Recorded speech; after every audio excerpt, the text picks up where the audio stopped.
सातारा सांगली विधान परिषद निवडणुकीचं वातावरण चांगलंच तापलेलं असून महायुतीमधील जागा वाटपाचा तिढा हा अद्यापही सुटलेला नाहीये। भाजप आणि शिवसेना या दोन्ही पक्षांकडून या जागेसाठी जोरदार मोर्चे बांधणी सुरू आहे।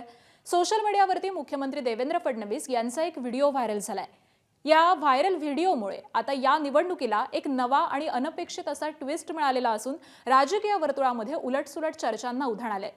गेल्या विधानसभा निवडणुकीदरम्यान मुख्यमंत्री देवेंद्र फडणवीस यांनी सातारा जिल्हा बँकेचे संचालक शेखर गोरे यांना विधान परिषदेवरती काम करण्याची संधी देणार असल्याचा जाहीर शब्द दिलेला होता आणि या आश्वासनानंतर शेखर गोरे यांनी स्थानिक पातळीवरती भाजपचं काम करत माडखटाव मतदारसंघामधील पक्षाचे उमेदवार आमदार जयकुमार गोरे यांच्या विजयामध्ये अत्यंत महत्त्वाची भूमिका बजावली होती।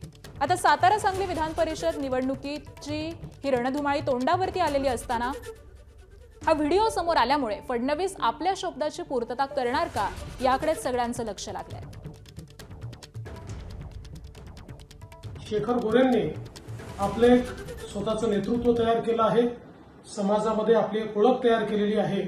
त्यांच्या येण्यामुळे निश्चितच भारतीय जनता पक्षाला आणि महायुतीला एक विशेष असा फायदा होईल आणि मी शेखर गोरे यांना आश्वस्त केलेलं आहे की भविष्यामध्ये त्यांची पूर्ण काळजी महायुतीच्या माध्यमातून घेतली जाईल आणि त्यांना विधानमंडळात काम करता येईल अशा प्रकारची कारवाई देखील महायुतीच्या माध्यमातून भारतीय जनता पक्षाच्या माध्यमातून आम्ही करू अशा प्रकारची ग्वाही देखील मी त्यांना दिली आहे।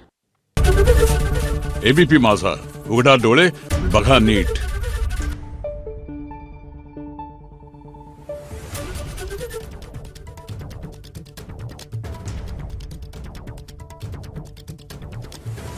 Thank you.